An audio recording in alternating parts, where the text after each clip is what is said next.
uh, for which of these functions, what kind of information that you all are collecting. Okay, so I'm not too concerned about financial. I think financial, apart from fund utilization, but more in terms of program operations, HR, communication related data, volunteer related data. I would like each one of you uh, post this, um, revisit your organizations, have this information with you. Because we're going to come back very quickly on whether, based on the feedback that we received from each of you today, whether a digital mode of engagement is something that we ought to continue, or we should wait for the in-person cohort. And I will allow each of you to decide for yourselves which is a better way for us to do it. We are completely open to whatever works for you. So I think that is the first thing that I would like to understand, whether, which I want each of you to go back and do a little bit of homework around this. Identify the different domains in your organization and the kind of data you're collecting. Put it up on a sheet. My team will be in touch with you to put together different sheets on which you can just populate all that information. We'll have the name of the organization, the domains, and the type of data which you're collecting, which will just make it easier. And I do believe that we also use this exercise as a peer learning and peer sharing group. So we keep it, something that is a view access for everybody in the group. It's not something that we're just collecting for ourselves. Yes, Mimansa. One of the things that we strongly believe is that there is a need for, as when everybody talks about MIS, that we need to have an MIS in place, or we are looking at strengthening our M&E function. One of the things as practitioners we've largely asked organizations is whether they have defined their LFA.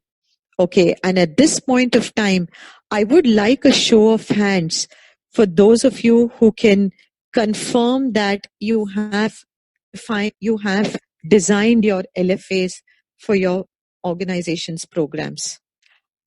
I'm going to again ask Mimansa to share a little bit of her experience. Mimansa at Social Lens works a lot with organizations in helping defining their LFAs, and how does the LFA cascade into an M&E and MIS. And before she does that, I would request Mrigank and then Arvind to share a little bit of their experiences on the LFA that they've designed and the extent that they are using it for their M&E and MIS. Yes, Mrigank, after you, I'd like you to request you to go first, and after that, I would request Arvind or Akshara to go next. Yes, please. Thank you, Vijaya. Firstly, what we have done instead of LFA, we have taken another framework called Impact Model Canvas. So that is a kind of a morphing of a business model canvas for social sector. Now this IMC has 9 columns, and they are very specific in terms of how it relates to the goal. For example, one of them is value propositions, where what is the unique thing which you are providing for our beneficiaries. Then there are distribution channels, like how would you like to deliver your offerings to your beneficiaries, customer relationships, customer segment, impact metrics. So with this IMC, we have followed this theory of change, then IMC, and from there right now we are making our indicators for the monitoring and evaluation, and finally we'll be putting it into MIS. Since we are a bit large organization in terms of our work area, we do in agriculture, skilling, micro entrepreneurship. So we thought that instead of having silos of programs, let's have an integrated approach. And that's where we thought IMC is a good format for us to follow. But as shown in the slide, this is the way which we are going about. Thank you, Mrigank. Arvind or Akshara, whoever would like to go, would like to hear from you as well, please. If I can go, this is Arvind. Basically, Makla Jagrati is an organization which started from having one center about 15 years ago. So we had our objectives clear. So to ensure that when we replicated our programs into multiple centers and multiple locations, to ensure that our program, the objective is not lost, we have clearly used the outputs, what kind of outputs that each outcome or each objective needs to achieve, and each outcome has a set of outputs that we are looking at, so that that kind of ensures that the objective is being met. And to measure that, we use the indicators. So it is and this has come more from some of the donors who have been asking us to do it. So we have gone about it that way. So it helps us, capture and measure our metrics for the donors as well as for ourselves, so that and ensure that the program objectives are met each and every year. Thank you for that, Arvind. Akshara, would you like to go next? Yeah, hi. So as Arvind has rightly said that yes, we have to give report to the donors, and adopting the LFA has helped us in many ways, because we work with youth with disabilities, and we have around 18 centers. Yes, we have MIS in place and LFA objectives. Right now I won't be able to share what exactly the framework that we have developed, because there is another person for that. However, I can just say that we have this MIS and LFA in place. Yeah. Well, that's good to hear. Mimamsa, I would just like you to kind of just touch upon the way why we've largely looked at the LFA cascading into MNE and then breaking it down into MIS. You can either take a top-down approach or a bottom-up approach, just to kind of explain it. And for the interest of for those who haven't raised their hands, and why we want to cover this session and why we think it's so relevant. Go ahead, Mimamsa. Sure, Vijaya. So I think what we've observed from our experiences, most organizations have some sort of monitoring and evaluation system set up, but a lot of times it happens that these efforts are a bit staggered. So they might be collecting data which is helping them run their programs directly. So for example, if it's an education program, the organization might be conducting regular assessments and they're tracking that information.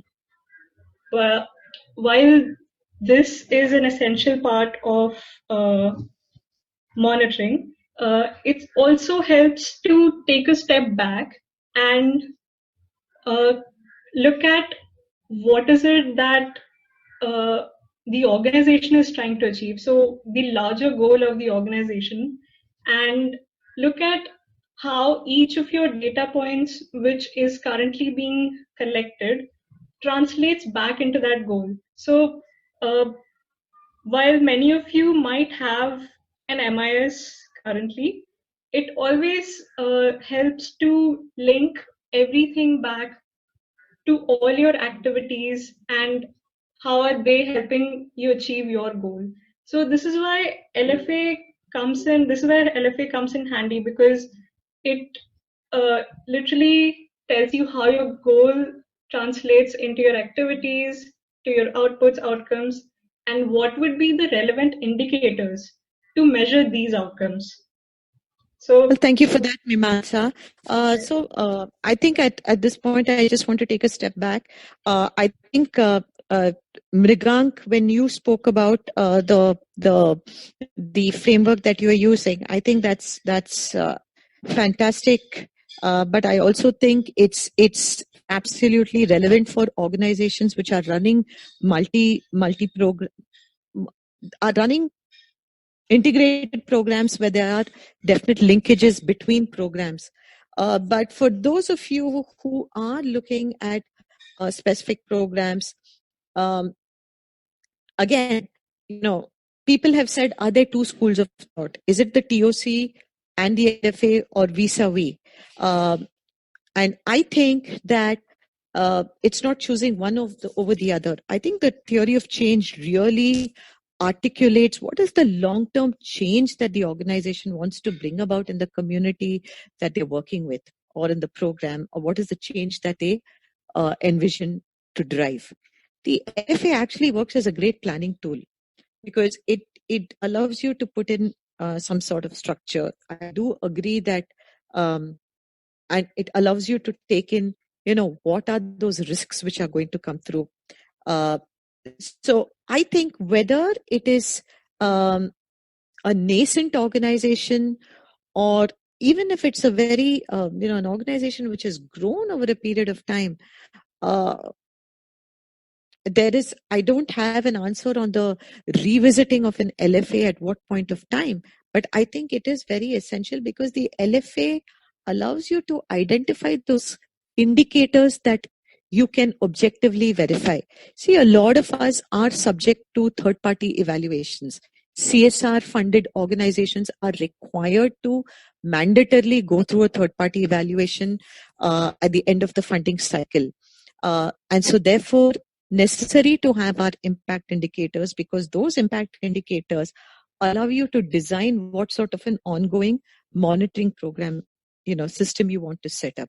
To have an ongoing monitoring system, you then need to know what is the different MIS that I need to bring together, because on the ground, my program team is getting me something. My social workers are getting me something.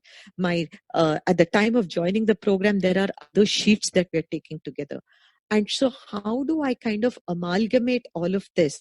It's extremely important for us to able to have an M&E system in place and say that, okay, periodically this we can report. And definitely one of the things that we do want to touch upon is the insights which are drawn, which allow us to take decisions, isn't it? Today, the wonderful thing about having a good established MIS in place, it doesn't matter whether we're running a program for 50 or 5,000. So I think there is a need, therefore, to have some sort of the M&E also allows you to, therefore, evaluate. As Bimansa said, what is the data telling us? Operationally, we could do this in one center. During the course of doing this in this particular center, we fell short of 30% of what we set out to do. What happened at that point of time? Oh, we had something came up, or there was a pushback on something, so that didn't get done. So can we therefore then course corrections both at operational level and at program level? And it really doesn't matter. It doesn't have to be something that you do because it's donor driven. We do it because we need it, which allows us to make changes. I can tell you that at Toolbox, when we are running our programs, that's one of the things that the Toolbox team has to do. We are looking at our portal data on our project. Why are we overrunning on this? Did a volunteer not do something? Did we not collect the information in time? So it allows us to therefore, refine and improve our own value offering. So one of the things that we do want to definitely cover, and again, I say this with the greatest of humility. I don't believe that we are the experts. We learn from each of you. We learn with the learnings we draw from our nonprofit partners. And I believe there is a vibrant group through which learnings and sharing of knowledge is so essential. And it is with that intent that we are here. And believe that this is what is required as a larger purpose. So the drawing of insights and how course corrections can be made is one of the modules that we want to cover through the course of the cohort that is planned.